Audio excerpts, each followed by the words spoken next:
제한적 속죄와 만인 구속설이라는 제목의 말씀 같이 나눠볼까 합니다. 개혁신학과 이 복음주의 신학의 차이점을 알아보는 세 번째 시간입니다. 오늘 비교 포인트는 구원받는 대상자가 누구냐, 얼마만큼이냐에 대한 신학적인 견해 차이입니다.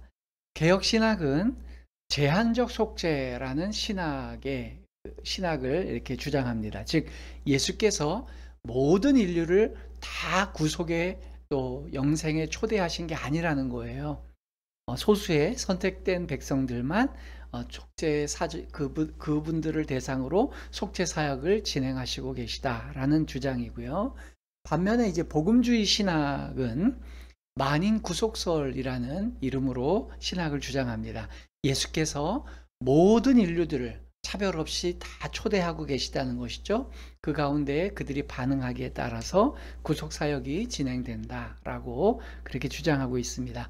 극명하게 차이를 보이는 부분이에요. 어쩌면 이 차이는 있을 수밖에 없어요. 왜냐하면 개혁신학은 무조건적 선택을 이미 주장했잖아요. 즉 구원받는 사람을 조건을 보지 않고 하나님이 미리 정하셨다는 거예요. 그래서 소수를 하나님이 미리 정해놨기 때문에 그들만 구원을 얻는다. 그러니 당연히 이 영생을 얻는 것도 속죄를 얻는 것도 제한되어 있다. 그 선택된 사람들만 혜택을 누리게 된다라고 주장하는 거고요. 반면에 복음주의 신학은요, 조건적 선택을 얘기했어요.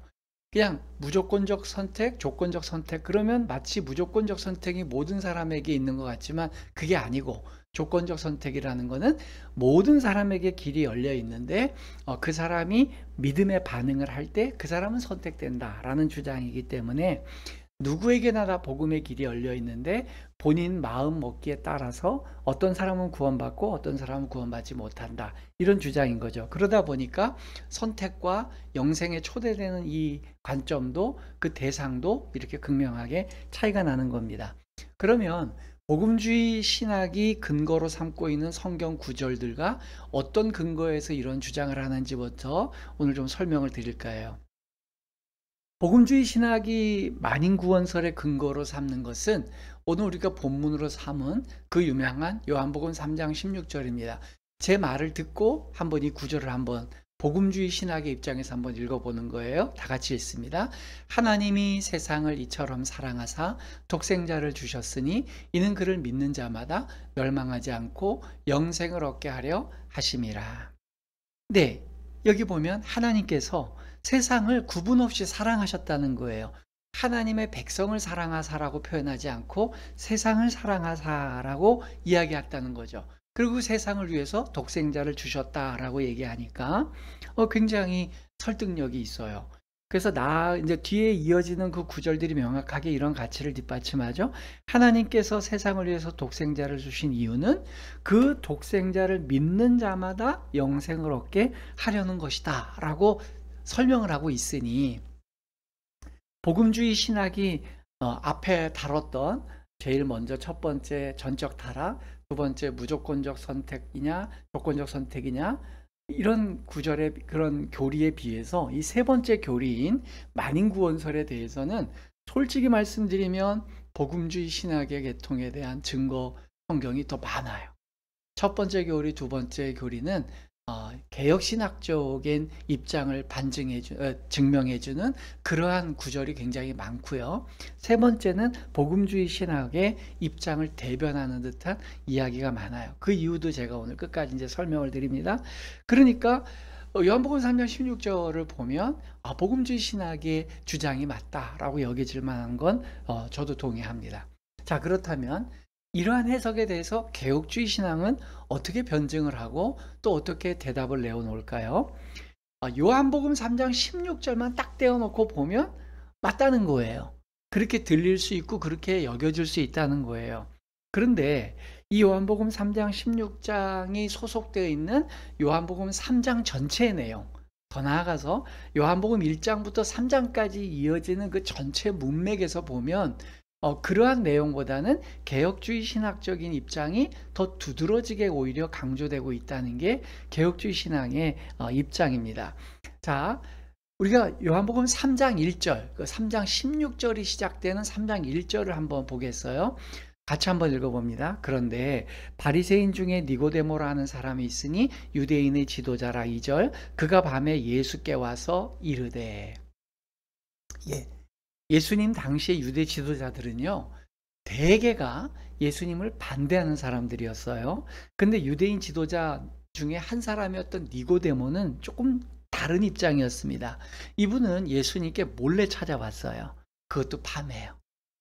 니고데모는 낮에 많은 사람들의 이목을 받으면서 예수님께 접근하는 게 그럴 만큼의 용기는 없었어요.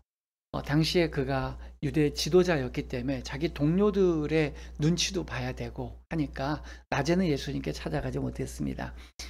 여러분, 이제 그 2000년 전에 이 밤이라는 건 굉장히 늦은 시간이죠. 그리고 인적이 없어요. 제가 자랐던 시골 마을도요, 해 떨어지고 저녁 8시, 9시 이래 되잖아요. 아예 거리에 사람이 없어요. 예, 그러니 2000년 전에는 오죽했겠습니까? 그러니까 그 깊은 밤에 예수님께 찾아왔죠. 이유는 그거예요. 자기가 유대 지도자로서 예수님의 반대 입장에 있어야 되지만 본인의 그 안에서 일어나고 있는 구원과 영생에 대한 궁극적인 그 궁금함, 또 예수께서 그 답을 알고 계실 것 같은 그 신뢰, 이게 그에게는 있었어요. 다만 아직까지는 동료들에게 내 신앙과 내 입장을 밝히기에는 용기가 나지 않았던 거죠. 그래서 예수님께 찾아와 질문합니다. 당연히 예수님은 그러한 니고데모를 거절하지 않고 굉장히 깊은 이야기들과 지혜를 나눠주십니다. 이러한 대화의 과정에서 등장한 게 요한복음 3장 16절이에요. 그러니까 문제는 그 요한복음 3장 16절까지 가는 내용 중에서 모든 사람이 구원을 받는다라는 개념보다는 예수 그리스도를 거절하는 명확한 세력들이 있고 사람들의 반응이 있다.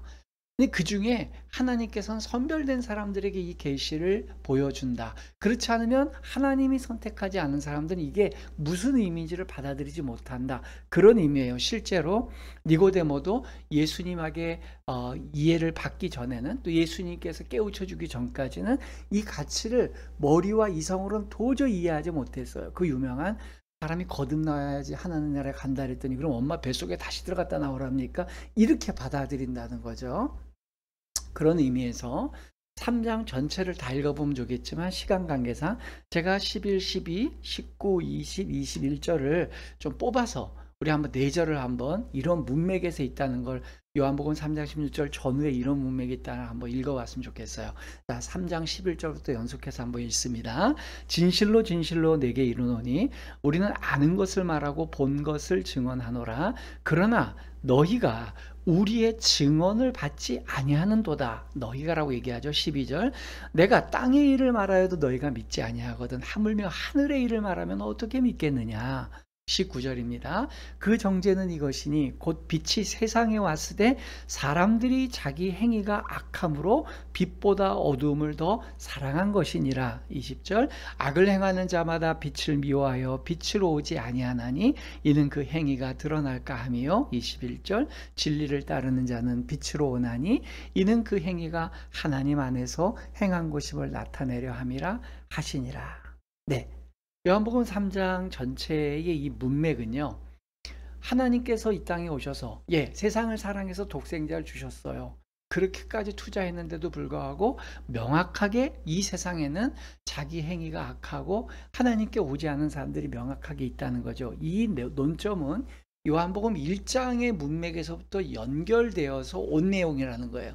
툭 떨어져서 하나 생긴 게 아니라. 그러면 요한복음 1장에서 어떤 얘기가 이미 선제되어 있는지를 한번 봅시다. 1장 10절, 11절, 12절, 13절까지 우리 같이 한번 읽어봅니다.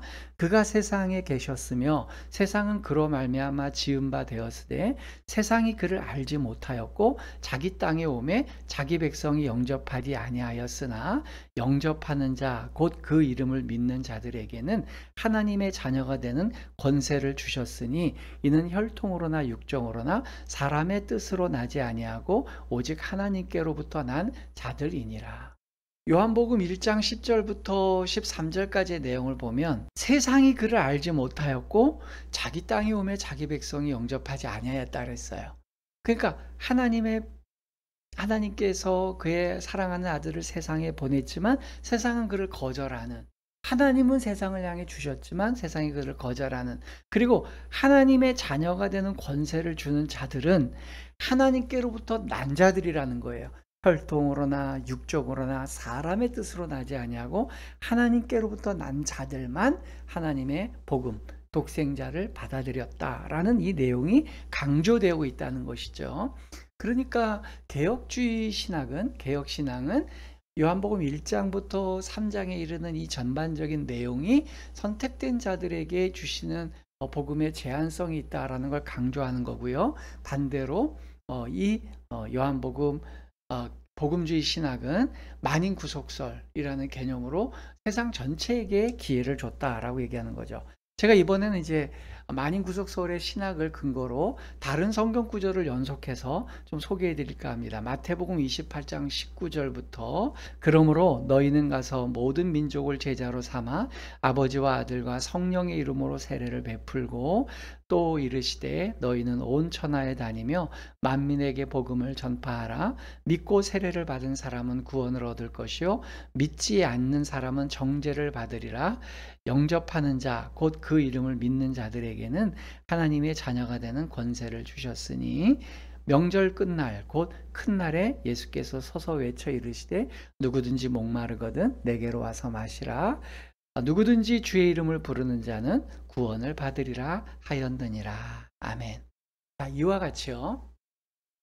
제가 지금 연속해서 읽어드린 다양한 이 성경 구절에서 나오는 표현 중에 모든 민족, 온 천하, 누구든지 이런 표현들이 바로 복음주의 신학에서 보면 모든 인류를 다 그 대상으로 삼은 것이 아니냐라고 그렇게 해석하는 것입니다. 예, 그런 의미잖아요. 누구든지 예수를 믿으면 구원을 얻는다. 온 세상과 모든 민족이 그렇다라고 얘기하니까 그렇게 될 수 있어요. 이와 같이 복음주의 신학이 제시하는 구절들을 보면 여러분 눈치채셨나요? 한 가지의 공통점이 있습니다. 모든 사람에게 복음이 열려 있다는 이 많은 성경 구절들의 공통점은요, 대개는 복음을 증거할 대상이 그렇다는 거예요. 복음을 들어야 될 대상들은 차별이 없다는 거예요. 선택받은 사람한테만 복음을 전해야 되고 그 사람들만 듣는 게 아니라 모든 사람이 다 들을 수 있다. 이것은 개혁주의나 복음주의 신학이나 동일한 내용이에요. 복음주의 신학만이 이걸 독점하고 있는 내용이 아닙니다. 개혁주의 신학도요, 제한적 속죄라는 신학을 주장하지만 하나님의 복음은 모든 사람에게 전파돼야 된다라는 거에 동의하는 거예요. 다만 그 복음이 전파되더라도 그것을 생득적으로 본인의 자발적 의지에 의해서 그것을 받아들일 수 없는 운명에 있는 사람들이 있느냐 없느냐, 요게 이제 두 신학의 차이점이거든요. 근데 복음을 전해야 될 대상은 다 전하는 거죠.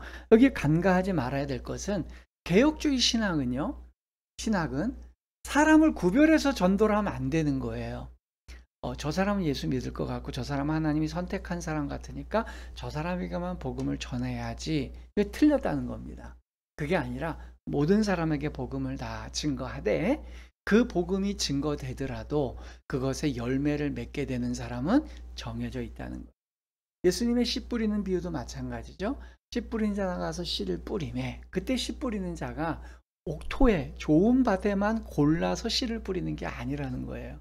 우리나라와 같이 노동 집약적인 이러한 농경 문화에서는 이게 이해가 안 되는데 밭으로 읽어놓은 데만 씨를 뿌리고 그 파놓은 데만 씨를 뿌리지 아무 데다 길에다가 뿌리지는 않잖아요. 그러나 예전에 2000년 전에 이스라엘 백성들은 그렇지 않죠. 그냥 뿌리는 거예요. 그리고 난 다음에 사람이 많이 밟고 다니면 거긴 길이 되는 거고요. 여기 돌 위에 떨어지면 돌밭이 되는 거고 또 가시 나온 엉겅퀴에 떨어지면 가시밭 엉겅퀴 밭이 되는 거예요. 그 중에 좋은 밭에 떨어지는 건 또 좋게 열매가 내는 거죠. 그래서 뿌리는 자는 뿌린다는 것은 복음을 전파하는 거예요. 거기에는 선택과 차별이 없습니다. 다 전파되되 개혁주의 신앙, 개혁신앙이 강조하는 바는 밭은 정해져 있다는 거예요. 좋은 밭이든 돌밭이든 딜밭이든 가시밭이든 정해져 있다는 거예요. 그렇기 때문에 이제 개혁주의 신학이 좀 더 강조하는 성경 구절을 조금 소개해 드릴까 합니다. 마태복음 1장 21절 예수님의 이름이 소개되는 아주 중요한 구절이죠. 같이 읽어봅니다. 아들을 낳으리니 이름을 예수라 하라. 이는 그가 자기 백성을 그들의 죄에서 구원할 자이심이라 하니라. 여기 보면 예수님의 이름을 지금 하나님께서 소개해 주시는데 그 이름은 자기 백성을 그들의 죄에서 구원할 자래요. 그러니까 하나님의 백성이 정해져 있으면 자기 백성 아닌 백성이 있다는 거잖아요. 그런 얘기가 없으면 내가 온 세상 백성을 자기 그 구원에서 그 죄에서 구원할 자로 예수를 보낸다. 이러면 될 텐데 자기 백성이라고 정해져 있다는 것이죠. 또 제한적 속죄의 원리는요. 제자들을 예수님께서 선택하시는 과정에서도 드러납니다. 요한복음 6장 66절을 한번 보실까요? 요한복음 6장 66절. 제가 생각할 때 굉장히 중요한 성경입니다. 같이 한번 읽어봅니다. 그때부터 그의 제자 중에서 많은 이가 떠나가고 다시 그와 함께 다니지 아니하더라. 여러분 요한복음에서 꼭 외워야 될 성경이 있다면 이 구절은 굉장히 외우시면 좋아요. 외우기도 좋아요. 6장 66절이라 666이에요. 근데 이게 뭐냐면 많은 사람들이 예수님의 제자로 자기가 자천하기도 하고 또 예수님의 제자로 불려지는 사람들이 있었어요. 나 예수님의 제자야 라고 하는 사람들이 있었는데 예수께서 십자가의 고난을 증언하시고 나 이제 고난받을 거야 라는 것을 제자들에게 명백하게 밝힌 이후에 어떤 일이 일어났냐면 그 제자 중에 많은 사람들이 예수를 떠나가. 여러분 이것은 이미 제자가 됐다 할지라도 본인들이 선택하였잖아요. 그 본인들이 선택하면은 본인이 구원받아야 되는데 제자인 것처럼 할 수도 있고 예수 믿는 것으로 등록할 수도 있고 교회 등록할 수도 있겠죠. 그러나 그들이 하나님의 백성으로 선택되지 않았다면 초청되지 않는다는 거예요. 명세기 12제자라고 따라다니는 그 많은 제자들도 아니고 12명의 제자 중에서도 하나님이 선택하지 않은 자가 있었잖아요. 가롯인 유다가 하나님이 선택하지 않은 그런 사람이었습니다. 이제 또 요한복음, 아까 요한복음 3장 16절이 오늘 본문이었으니까 요한복음의 더 결정적인 증거를 한번 볼까요? 요한복음 10장 14절, 15절 그리고 26절, 27절을 우리 같이 한번 읽어봅니다. 나는 선한 목자라. 나는 내 양을 알고 양도 나를 아는 것이 아버지께서 나를 아시고 내가 아버지를 아는 것 같으니 나는 양을 위하여 목숨을 버리노라. 너희가 내 양이 아니므로 믿지 아니하는도다. 내 양은 내 음성을 들으며 나는 그들을 알며 그들은 나를 따르느니라. 아멘. 예수님께서 얘기하세요. 나는 선한 목자다. 내 양. 내 양이라는 건 내 양 아닌 다른 양이 있다는 거예요. 주인이 다른 양이 있는데 적어도 내 양은 내 음성을 안다. 그리고 목자도 양의 음성을 안대요. 예수님은 알아요. 양이 누구인지. 또 양도 예수님의 목소리를 알아요. 그러니까 그 목자, 그 양의 주인이 되시는 예수께서 세우신 목동들이 부리는 그 양들은 그 예수님이 고용한 목동들과 제자들 그리고 그 양들이 다 그 음성을 주고받고 알게 되는 거예요. 그래서 제가 지난 주일 예배 때도 그런 말씀을 드리는데 결국은 유유상종이에요. 아는 사람들끼리 모이는 거예요. 예수님의 음성을 알아듣고 예수님의 복음이 정확하게 무슨 뜻인지를 아는 사람들은 구원을 받습니다. 그 말씀을 궁금해해요. 그 말씀을 듣고 싶어요. 그 말씀을 듣는 게 사실은 편하진 않아요. 예수님의 말씀이 우리를 그냥 기분 좋게 하고 무슨 이런 소통의 쇼같이 김창욱 씨 쇼나 태바시 강연처럼 우리에게 감동을 주고 우리에게 일방적으로 재미만 주는 건 아니에요. 우리로 하여금 우리의 천성대로 살지 못하게 하는 불편함이 있습니다. 우리의 지금 현재 상황을 조금 더 업그레이드 시키려고 우리를 다그치는 말씀도 있기 때문에 예수님의 말씀이 우리에게 편하지는 않아요. 그런데도 듣고 싶어요. 그런데도 그 예수님의 말씀을 들어야 되겠고 그 말씀대로 살고 싶어요. 그냥 게으르고 나태해지고 더 재미있는 게 있어서 다른 거 듣고 싶어도 사실 예수님의 말씀이 궁금한 거예요. 그게 왜 그러냐? 하나님의 선택한 백성들은 하나님의 말씀에 대한 그리움이 있기 때문입니다. 그래서 목자는 양을 알고 양은 목자의 음성을 압니다.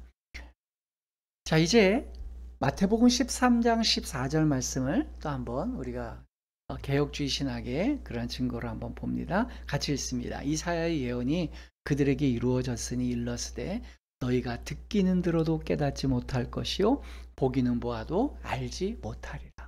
아까 말씀드렸죠. 그 많은 복음주의 신학에서 주장하는 모든 사람 누구에게나 모든 민족에게 전파돼야 될 그 복음은 전파되는 것 자체에는 제한이 없어요. 다 전파되고 들려지는데 그것을 받는 사람 입장에서는 듣기는 들어도 깨닫지 못하고요. 보기는 보아도 알지를 못하는 거예요. 여러분, 이 제일 대표적인 우리나라에서 가장 유명한 크리스찬이 누굽니까? 바로 이제 작고하신 이어령 박사 아니겠어요? 우리나라에서 손꼽히는 문학인이었고 굉장히 국어와 문맥에 대해서는 달인입니다. 우리 일반인들보다 문맥과 앞뒤 저우의 좌우의 이야기들을 또 책들, 글들 이해하는 데 어려움이 없는 분이에요. 이분이요, 그냥 문학인으로서 하나님을 받아들이지 않을 때는 성경은 가짜다, 성경은 믿을 수 없는 거다라고 얘기를 했어요. 근데 그의 딸이 암투병을 하게 되죠. 그리고 그 독실한 크리스찬인 그 딸이 죽음도 두려워하지 않고 암도 두려워하지 않으면서 하나님에 대한 신앙과 신뢰를 갖고 있는 걸 보며 그 아버지, 그 엄격했던 아버지가 그 딸의 전도로 무릎을 꿇게 되죠. 복음을 영접하게 됩니다. 그리고 난 다음에 하나님의 자녀로서 그의 신분이 이제 마침내 드러나게 되니 자기가 마음의 문을 꽉 닫고 있어서 나는 하나님의 백성 아니야 라고 했지만 하나님이 선택한 사람이었거든요. 그랬더니 하나님이 때가 되어 그의 눈과 안대를 풀어내 보여주니 그의 국어 실력으로 해석되지 않던 이 성경이 얼마나 오묘하고 깊은지 그가 그 매료되어 그 귀한 문학자가 이 성경을 그렇게 극찬하다가 결국은 하나님의 품에 안기게 되었습니다. 여러분, 이런 거예요. 성경은 글 잘 읽는다고 볼 수 있는 것도 아니고요. 똑똑하다고 이해되는 게 아니에요. 일자무식 할머니라도 또 일자무식이라도 하나님의 은혜 안에서 그의 계시의 빛이 있으면 이것은 이해되어지고요. 목자의 음성을 들을 줄 아는 자들은 이 말씀이 그렇게 달고 오묘하고 나를 살찌우는 말씀으로 이해되게 되는 것이죠. 사도행전 13장 48절 다 같이 한번 읽어봅니다. 이방인들이 듣고 기뻐하여 하나님의 말씀을 찬송하며 영생을 주시기로 작정된 자는 다 믿더라. 네, 제가 이 마지막으로 한 이유를 알겠죠. 하나님께서 영생을 주기로 작정된 자는 다 믿더라는 거예요. 무슨 말인지 이해되셨어요? 하나님이 예정 안 했는데 본인이 저도 하나님 믿고 싶어요 이런 사람이 믿는 게 아니라 하나님이 미리 예정하고 작정한 사람들은 어떤 일이 있더라도 다 믿게 되더라는 거예요. 지혜와 시간과 그거의 차이죠. 그러면 어떤 분은 이렇게 얘기해요. 아이고, 그러면 저는 만약에 선택받은 백성이면 저 실컷 놀다가 죽기 전에 하나님 믿을래요. 여러분, 그게 좋은 걸까요? 내가 하나님의 아들로서 하나님의 딸로서 그 신분이 빨리 알려질수록 좀 좋을 것 같은데요.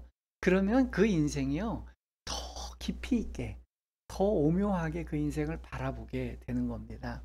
결론입니다. 개혁주의 신학과 복음주의 신학의 이 세 번째 입장 차이도 명확해요. 하나님의 주권적인 입장에서 바라보면 개혁주의 신앙이 더 명백하게 보이는 거예요. 복음은 다 전달되더라도 선택되고 복음을 그걸 받아들이는 건 하나님의 입장에서는 다 정해진 사람, 제한된 사람들만 믿겠더라. 그래서 하나님의 입장을 설명하는데 개혁주의 신앙은 불편함이 없어요. 근데 인간들의 입장에서 보면 인간들은 누가 선택되었고 누구에게만 제한된지 모르잖아요. 하나님이 김상록 목사에게 안 가르쳐 주세요. 상로가 내가 이 시대에 너 주변에 쟤는 선택하고 쟤는 선택 안 했다 안 가르쳐 주신다고요. 만약에 그걸 자기가 안다라고 얘기한 사람은 그 사람은 가짜입니다. 그 목사는. 저도 만약에 제가 노망 나서 그런 얘기하면 저로 하여금 설교를 못하게 막으세요. 어디 묶어 놓으세요.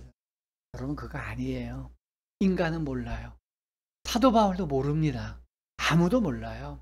예, 하나님만 아시는 거예요. 누가 선택되었고 누가 복음에 제한되어 있는지 모르는 거예요.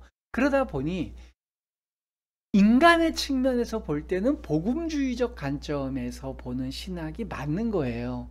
복음은 차별 없이 전달돼야 되고 저 사람이 예수 전혀 안 믿을 것 같은 그렇게 극악무도한 사람인데 저 사람이 예수를 믿고 하나님 앞에 저렇게 180도 바뀐다고? 와 이거는 저 사람이 하나님을 선택했기 때문에 그렇게 됐나 보네 라고 여길만 하더라는 거예요. 그러니까 결국 우리는 어떻게 그러면 생각해야 될까요? 여러분, 제한적 속죄냐, 만인 구속설이냐, 이거 논쟁하고 신학자들끼리 뭐 서로 내가 맞네, 틀리네, 이거 하는 게 뭔 의미가 있겠어요? 중요한 건 이거예요. 복음을 전할 때는 복음주의 신학처럼 차별 두지 말고 모든 사람에게 복음을 증거하자.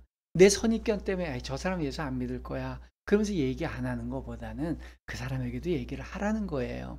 제 개인적인 부끄러운 얘기를 좀 해봅니다. 학창 시절에요. 저도 제 주변에 있는 친구들한테 전도를 그렇게 열심히 하는 사람은 아니었어요. 참 죄송해요, 그런 부분은. 근데 저는 그래도 올곧게 열심히 살라고 제 친구들이 저한테 새끼 목사다. 여기서 새끼는 욕이 아닙니다. 어린 목사다라고 그렇게 별명을 지어줄 만큼 신실하게 신앙생활을 노력했어요. 학교에 가면 제일 먼저 기도하고 수업 시작하고 그랬었어요. 그러다 보니까 누구나 다 제 동창생들은 저 때는 이제 한 반에 70명 넘게 있었으니까 겨우 뭐 한 학년 반이 열 몇 개 반씩 이래 됐잖아요. 그럴 때 저희 반 아니라 다른 반 아이들도 저는 예수 믿는 걸 알아요. 근데 제가 전도를 잘 안 해요.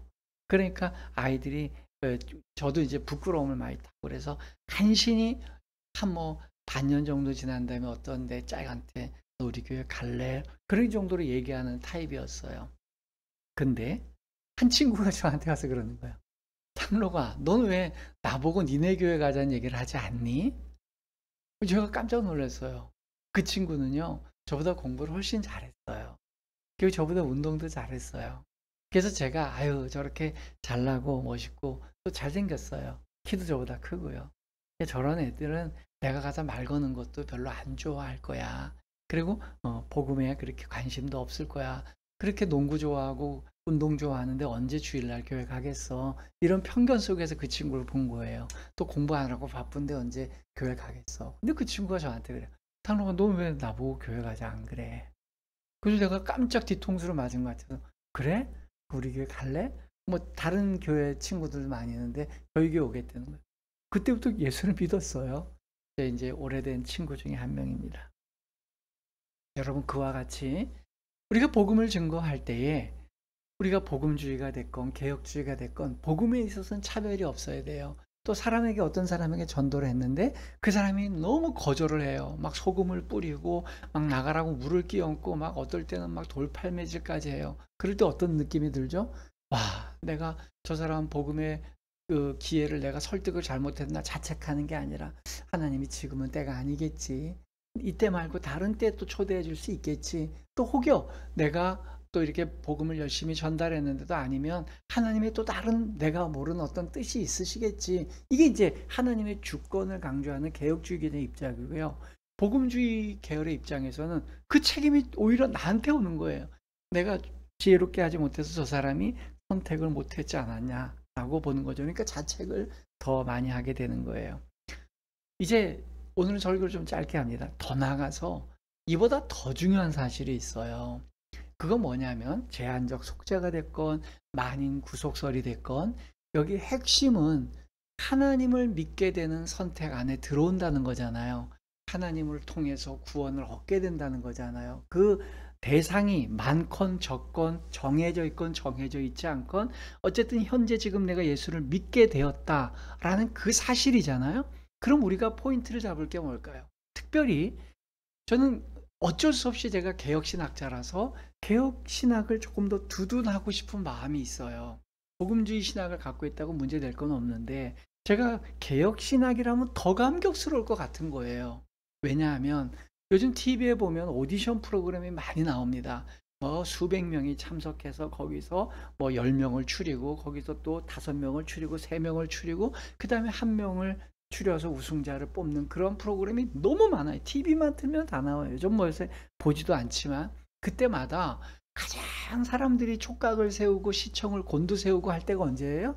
그 좁은 선택 안에 과연 누가 들어가느냐? 그 선택이 발표되고 내가 그 수백 명의 경쟁자를 물리치고 10명 안에 들어왔다, 7명 안에 들어왔다, 뭐 탑 10 안에, 탑 3 안에 들어왔다 이럴 때 그 사람들이 얼마나 감격스러워합니까? 그러면 그럴 때에 내가 전혀 자격도 없고 실력도 안 되는데 내가 그 위치에 들어가게 되고 그 혜택을 누리게 된다 그럴 때 그 감격이 얼마나 크겠어요. 저는 요즘 이거를 절감합니다. 내 자신의 인생을 돌아볼 때에 내 인생 속에서 남보다 더 뛰어난 게 무엇가 있을까? 이제 돌아오는 주일에도 제가 이런 부분에 대한 설교를 조금 더 하겠지만 정말로 저는 동료 목회자들보다 공부도 솔직히 더 많이 안 했어요. 제가 겸손을 얘기하는 게 아니라 절대량 자체가 그래요. 과거에 그 미생이라는 드라마가 있었거든요. 근데 그 미생의 주인공이었던 장그래라는 친구가 그냥 바둑 두다가 어떻게 뭐 친분에 의해서 그냥 인턴사원으로 들어가잖아요. 그럴 때 장하늘 씨가 연기했던 그 한 친구는 나는 그래도 장그래 씨의 시간보다는 더 많은 시간을 투자했기 때문에 저는 여전히 제가 더 그런 거에 대해서는 불공정한 대우를 받고 있다고 생각합니다. 이런 얘기를 비슷한 대사를 한 것 같아요. 저는 제 친구들이나 선후배 목회자들을 이렇게 살펴볼 때에 저는 참 자격이 많이 없어요. 신학과 목회 관련된 공부를 정규 과정으로 절대량 자체가 부족합니다. 저는 대학 4년, 대학원 3년, 7년뿐이 안 했어요. 근데 다른 분들은 뭐 대학원도 더 하시고 석사, 박사 하시고 어떤 분들은 유학까지 갔다 오셨어요. 그런 거에 비하면 저는 참 공부 절대량도 부족하죠. 또 실제로 제가 아는 내용도 신학적 지식도 부족해요. 인품 많이 부족해요. 설교 또 목회적 실력 또 이렇게 막 전도를 열심히 하는 거, 예, 다 부족할 수 있어요. 그런데 그런 저를 하나님이 선택하셨고 하나님께서 저에게 하나님의 백성으로서의 자격을 주셨고 또 그 중에서도 이 복음을 증거할 수 있는 기회를 주셨어요. 근데 대한민국의 많은 목회자들 중에서도 그러한 기회를 누구보다도 더 폭넓게 많이 가졌습니다. 교회도 다양한 사이즈의 교회에서 부목사를 했고 또 담임도 2번이나 했고요. 이제 3번째 담임을 하고 참 3번이라서 지금 이제 제일 마지막인 것 같은데 그리고 제가 부흥회도 얼마나 많이 다녔는지 몰라요. 정말 굉장히 많은 여러분들이 들으면 알 수 있는 만한 대부분의 모든 교회는 거의 많이 가봤던 것 같아요. 그렇게 복음을 증거하게 된 거. 제가 유명하거나 제가 뭐 말 잘해서 된 거 하나도 없고요. 하나님께서 그때그때마다 세워주셔서 한 것 같아요. 그래서 저는 제 인생을 돌아보면 하나님이 저를 선택해 주셨다는 그 감격이 너무 감동스러워요. 여러분, 저라고 그런다고 해서 세상의 인생살이가 편했겠습니까? 저도 우여곡절도 있고 힘겨운 짐도 있고 인생살이에 고달픈 순간들도 있었어요. 근데 그런 순간마다 한 번도 짐이라고 느껴본 적 없어요. 왜? 하나님이 나에게 선택해 주셔서 주신 삶인데 그리고 그 짐이 다른 여러 더 고단한 사람들 보다는 제게 주신 짐이 훨씬 더 수월하고 가볍다라고 저는 늘 느끼고 살고 있어요. 사랑하는 성도 여러분, 이 의식 속에 사는 게 기독교인입니다. 하나님의 선택에 대한 감격과 감사 속에 사는 게 선택교리의 핵심 메시지예요. 얼마나 선택하고 누구를 선택했느냐, 비본질적인 거에 대한 관심이 중요한 게 아니라 그 많은 인류들 중에 어쩌면 나 같은 사람을 하나님이 선택해 주시고 여전히 내가 하나님의 말씀에 대해서 그리워하게 마음을 주셨는가, 그게 핵심이에요. 그러다 보니 하나님께서 나 같은 사람을 선택해 주시고 그 인간의 어떤 노력으로도 얻을 수 없는 영원한 생명에 초대해 주셨으니 나에게 주신 이 하루하루의 삶을 영원한 삶의 연장선 안에서 의미 있고 보람되고 기쁘고 감격스럽게 살아가야 되겠다라는 게 저의 목표이고 우리의 고백이고 우리의 실천이 되어야 될 줄 알아요. 오늘 설교를 듣는 우리 예수님 이야기 교회 성도 모든 여러분들 부탁드립니다. 하나님께서 여러분들을 선택하셨어요. 하나님께서 여러분들에게 주신 삶이에요. 그 삶을 책임감 있게 성실하게 하루하루 한 발짝씩 너무 거창한 거 생각하지 마시고 그냥 살아가는 것 자체로 만족하는 그러한 삶이 여러분들의 삶이 되시기를 주님의 이름으로 부탁드립니다. 아멘.